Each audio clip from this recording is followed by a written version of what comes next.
World breast ഫീഡിങ്ങിൻ്റെ ഭാഗമായി നമ്മുടെ ഇൻസ്റ്റഗ്രാമിൽ അമ്മമാരിൽ നിന്ന് ഒരുപാട് ചോദ്യങ്ങൾ വന്നിട്ടുണ്ട്. അതിൽ പ്രധാന ചോദ്യങ്ങൾ നമുക്ക് ചോദിക്കാം. സാർ, കിടന്നുകൊണ്ട് ബ്രസ്റ്റ് ഫീഡ് ചെയ്യുന്നത് സേഫാണോ? സേഫാണ്, പക്ഷേ നമ്മൾ ശ്രദ്ധിക്കണം. ഈ സൈഡ് ലൈൻ പൊസിഷനിൽ ചെരിഞ്ഞുകൊണ്ട് പാൽ കൊടുക്കുന്ന ഈ രീതി വളരെ സാധാരണവും സുരക്ഷിതവുമാണ്. പക്ഷെ നമ്മൾ കൊടുക്കുമ്പോൾ ഒരുപാട് കാര്യങ്ങൾ ശ്രദ്ധിക്കേണ്ടതായിട്ടുണ്ട്. ഒന്നാമത് കുഞ്ഞിൻ്റെ തലയും ബോഡിയും ഒരേ പൊസിഷനിലായിരിക്കണം ഫീഡ് ചെയ്യുന്ന സമയത്ത്. അതുപോലെ പാൽ കൊടുക്കുന്ന സമയത്ത് അമ്മമാർ ഉറങ്ങിപ്പോവാണ്ട് ശ്രദ്ധിക്കണം. കാരണം ഉറങ്ങിക്കഴിഞ്ഞാൽ സ്തനങ്ങൾ കുഞ്ഞിൻ്റെ മൂക്കിൽ അമർന്ന് ശ്വാസം മുട്ടാനുള്ള സാധ്യതയുണ്ട്. അതുപോലെ പാല് കൊടുത്ത ശേഷം നല്ലോണം ബർപ്പ് ചെയ്ത് ഗ്യാസ് കളയാൻ വേണ്ടി ശ്രദ്ധിക്കുക. ബ്രസ്റ്റ് ഫീഡിങ് അമ്മമാർക്ക് പനി, ജലദോഷം എന്നിവ പോലുള്ള അസുഖങ്ങൾ വന്നാൽ ബ്രസ്റ്റ് ഫീഡിങ് കണ്ടിന്യൂ ചെയ്യാമോ എന്നുള്ളത്? നമുക്ക് ജലദോഷം പനിയൊക്കെ ഉണ്ടാകുമ്പോൾ ബ്രസ്റ്റ് ഫീഡിങ് കണ്ടിന്യൂ ചെയ്യാവുന്നതാണ്. കാരണം അമ്മമാർക്ക് പനി ഉണ്ടാകുമ്പോൾ അവരുടെ ബോഡിയിൽ ആൻറ്റിബോഡീസ് ഉണ്ടാവുകയും അത് കുഞ്ഞിൻ്റെ ശരീരത്തിലേക്ക് എത്തുകയും ചെയ്യുന്നു. അങ്ങനെ കുഞ്ഞിന് ഫർദറായിട്ടുള്ള ഇൻഫെക്ഷൻസ് വരാനുള്ള സാധ്യത കുറക്കും. പക്ഷേ പനിയൊക്കെ ഉണ്ടാകുന്ന സമയത്ത് അമ്മമാർ തീർച്ചയായിട്ടും മാസ്ക് ധരിക്കുന്നത് ഇമ്പോർട്ടൻ്റ് ആണ്. അതുപോലെ കൈ സോപ്പിട്ട് കഴുകേണ്ടതുമാണ്. പിന്നെ അമ്മ കഴിക്കുന്ന മെഡിസിൻസ് എപ്പോഴും ബ്രസ്റ്റ് ഫീഡിങ് സേഫ് ആണോ എന്നുള്ള കാര്യം ഡോക്ടറെ കാണിച്ച് ഉറപ്പുവരുത്തേണ്ടതുണ്ട്. സാർ, അതേപോലെ തന്നെ എല്ലാ അമ്മമാരും കോമൺ ആയിട്ട് ചോദിച്ചിട്ടുള്ള ഒരു ക്വസ്റ്റ്യൻ ഉണ്ട്.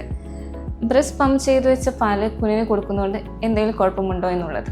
പ്രശ്നങ്ങളൊന്നുമില്ല. പ്രത്യേകിച്ച് ജോലിക്കൊക്കെ പോകുന്ന അമ്മമാർക്ക് വളരെ യൂസ്ഫുൾ ആയിട്ടുള്ളൊരു മെത്തേഡാണ്. പക്ഷേ ബ്രസ്റ്റ് മിൽക്ക് കളക്ട് ചെയ്യുന്ന സമയത്ത് വളരെ ഹൈജീനിക് ആയിരിക്കണം. അതുപോലെ നമുക്ക് നോർമൽ ടെമ്പറേച്ചറിൽ ബ്രസ്റ്റ് മിൽക്ക് ഒരു 6 മണിക്കൂർ വരെ കീപ്പ് ചെയ്യാവുന്നതാണ്. ഫ്രീസറിലാണെന്നുണ്ടെങ്കിൽ 4 ദിവസം വരെ നമുക്ക് കീപ്പ് ചെയ്യാം. പക്ഷേ അത് രണ്ടാമത് കൊടുക്കുന്ന സമയത്ത് നമ്മൾ ചൂടാക്കണം. അത് ഒരു ഡയറക്റ്റായിട്ട് നമ്മൾ മൈക്രോവേവിലോ അല്ലെങ്കിൽ അടുപ്പത്ത് വെച്ച് ചൂടാക്കാൻ പാടില്ല. വെള്ളം ചൂടാക്കിയിട്ട് അതിലേക്ക് നമ്മൾ ഈ പാൽക്കുപ്പി ഇറക്കി വെച്ചിട്ട് വേണം ചൂടാക്കാൻ. അതുപോലെ തന്നെ കുഞ്ഞ് പാല് കൃത്യമായി കുടിക്കുന്നുണ്ടെന്ന് എങ്ങനെ മനസ്സിലാക്കാം?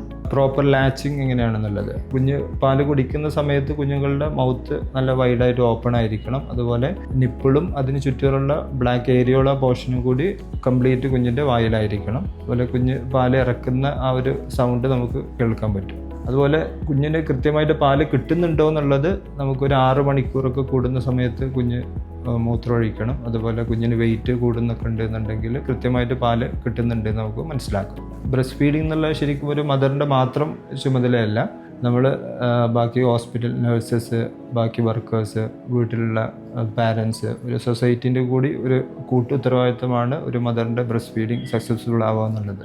അവർക്കുള്ള നോളജ്, അവരെ കെയർ ചെയ്യുക എന്നുള്ളതൊക്കെ വളരെ ഇമ്പോർട്ടൻ്റ് ആയിട്ടുള്ള കാര്യമാണ്. ഇതിനൊക്കെ വേണ്ടിയിട്ടാണ് നമ്മൾ വർഷത്തിലൊരിക്കൽ വേൾഡ് ബ്രസ്റ്റ് ഫീഡിങ് വീക്കായിട്ട് നമ്മൾ ആചരിക്കുന്നത്.